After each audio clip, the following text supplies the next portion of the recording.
नमस्कार मित्रों, मैं आपका मित्र दीपक तनेजा आप सभी का स्वागत करता हूं आपके सबसे लोकप्रिय चैनल योर कालचक्र में। मित्रों, 27 अप्रैल 2023 को एक बहुत ही बढ़िया योग बन रहा है जो एक वार और एक नक्षत्र के आधार पर बनता है।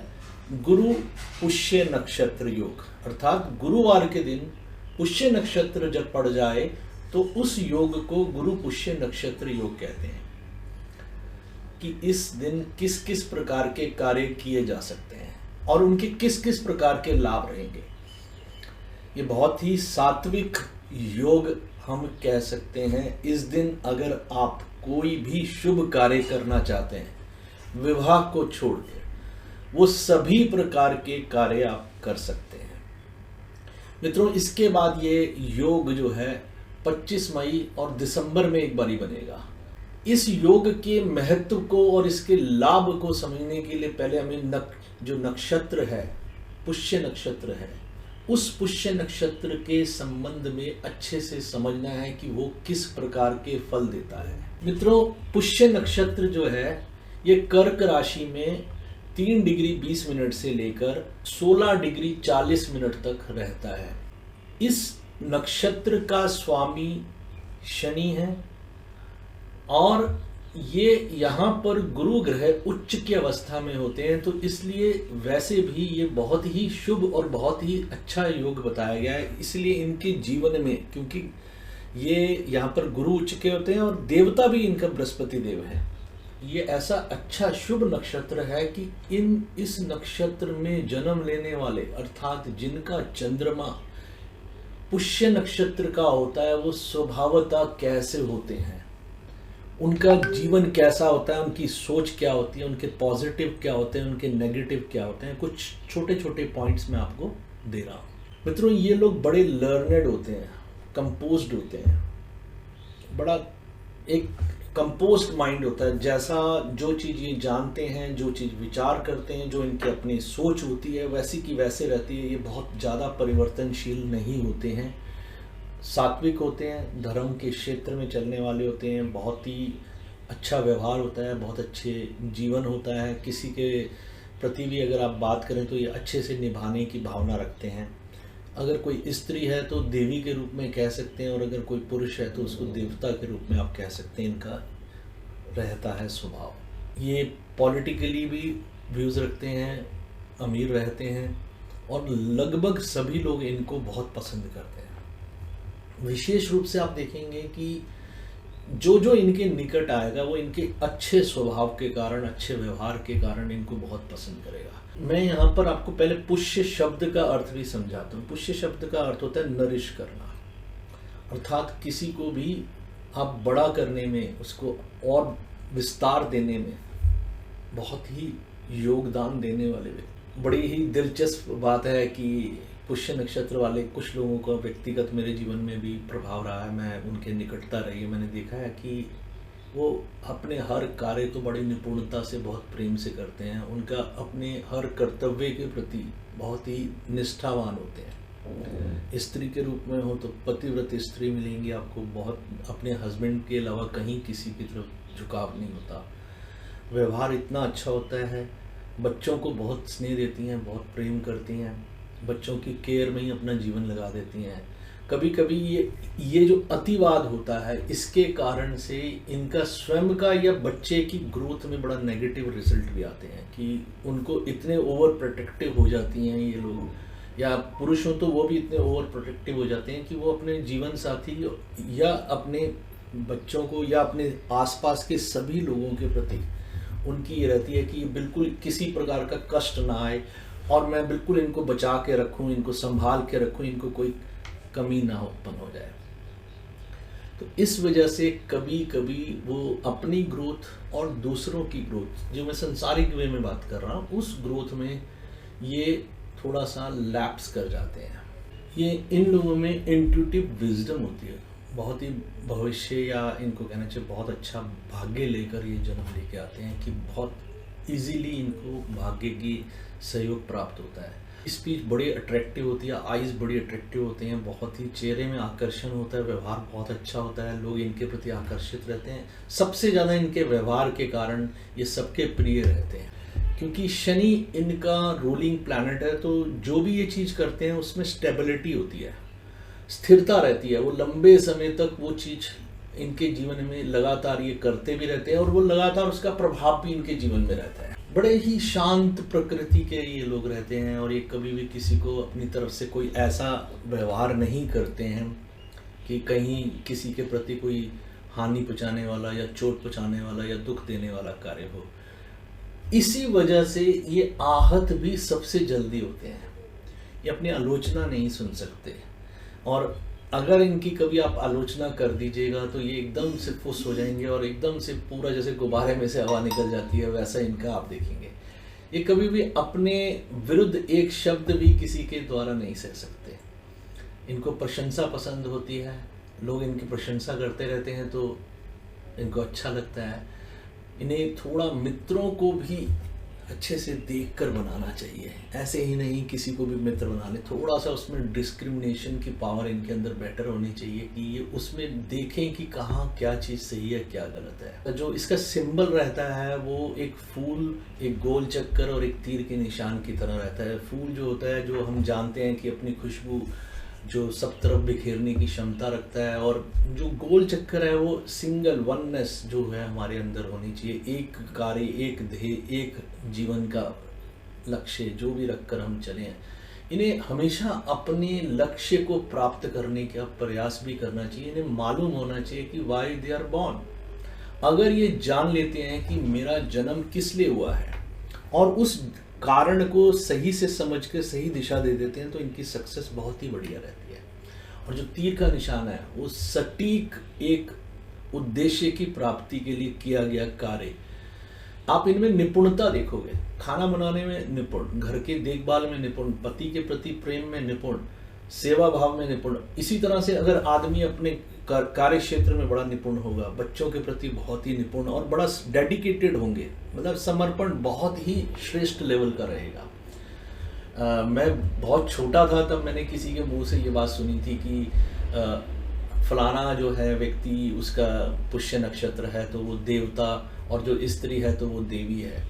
ये मैं बहुत पुरानी बात कर रहा हूँ, तो तब से ये बात मेरे दिल दिमाग में बैठी हुई है कि कोई भी व्यक्ति अगर किसी के बारे में आप जानो, और व्यवहार में मैंने देखा है कि ऐसा बहुत ही अच्छा व्यवहार उनका मैंने महसूस किया है। इनमें कुछ छोटी छोटी कमियां भी होती हैं, जैसे कि जिद्दी होते हैं, मतलब आप कह सकते हो स्टब ऑन है कि अपने आप को जहाँ पर फिर अड़ गए तो अड़ गए, किसी को समझाने से फिर ये समझते नहीं हैं। भावुक बहुत ज़्यादा होते हैं, तो ये बहुत ज़्यादा भावुक लोगों की एक कमी रहती है कि जब उनको बुरा लग जाए किसी बात का तो वो बहुत ज़्यादा फील करके उसको पकड़ के बैठ जाते हैं। कभी कभी इनमें कुछ लोगों में, मैं सभी के लिए नहीं बोलूँगा, जेलिसी की भी भावना देखी गई है।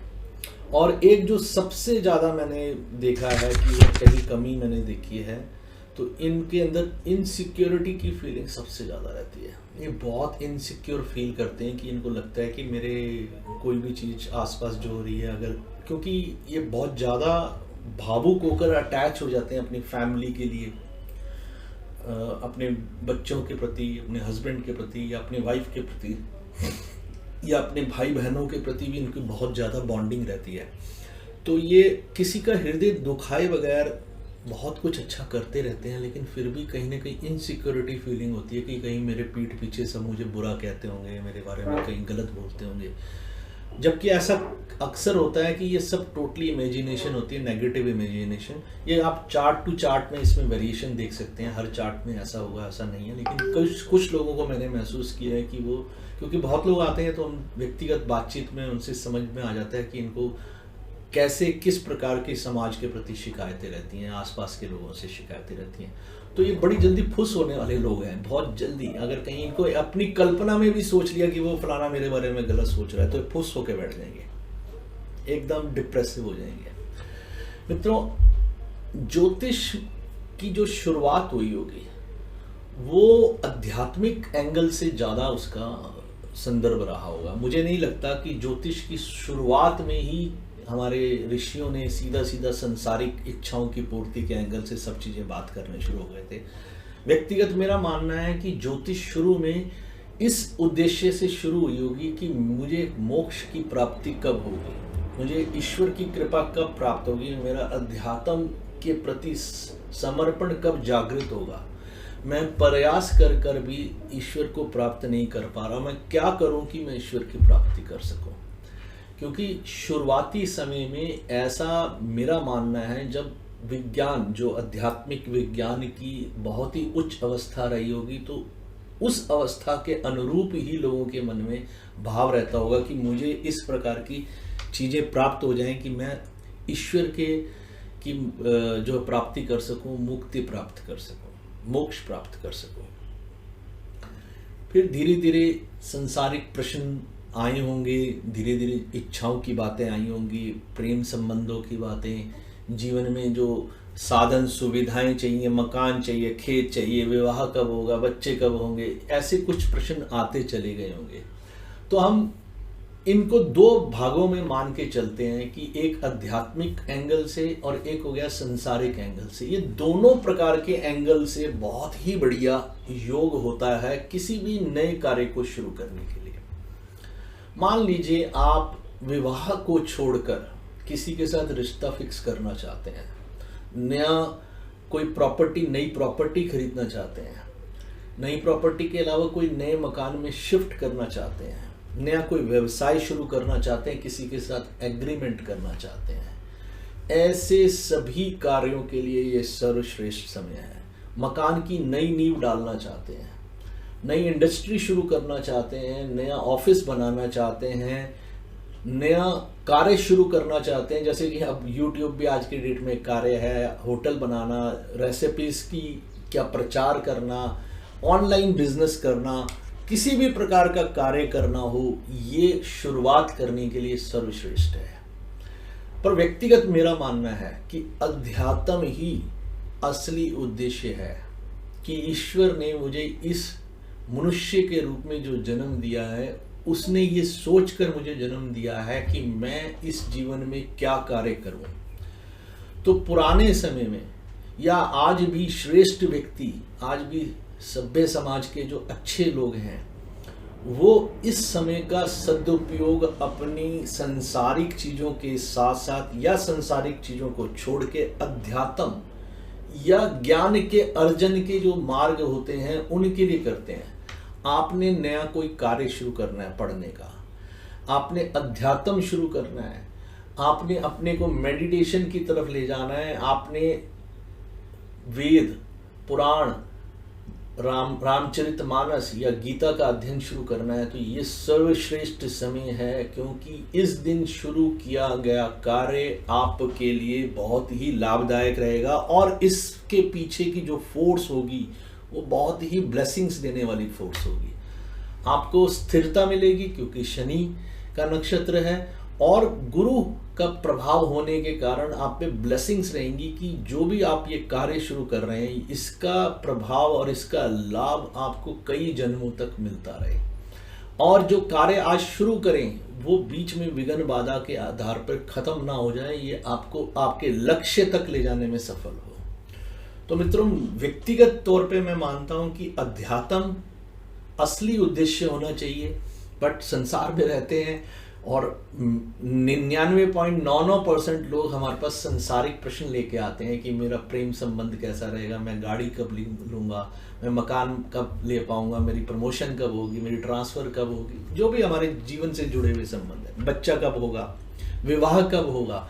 इस दिन आपके द्वारा किए गए संसारिक या आध्यात्मिक क्षेत्र के प्रति प्रयास आपके लिए बहुत लाभदायक रहेंगे। तो ऐसे शुभ दिन को पूरी तरह से आप अपनी आराध्य को याद करके शुरू करें। उस दिन ये सुबह 6:59 से लेकर अगले दिन की सुबह 5:59 तक रहेगा। लगभग 23 घंटे का समय है, बहुत अच्छा समय है। इस पूरे समय का सही उपयोग करें अपने जीवन की प्राप्ति के लिए। मैं आपसे कहूँगा कि कोई भी एक धार्मिक ग्रंथ जिसे आप शुरू करना चाहते हैं तो उस दिन कर सकते हैं।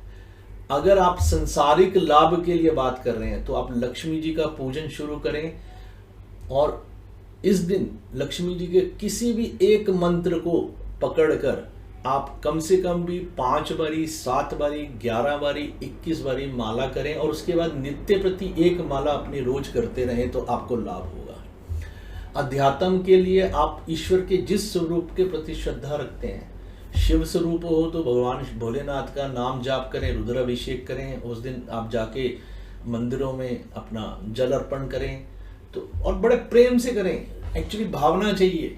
मैं आपको बोल देता हूँ, मैं आपको सच बताऊं तो आपको कुछ, ईश्वर आपसे कुछ नहीं चाहते, केवल और केवल समर्पण और भावना चाहिए।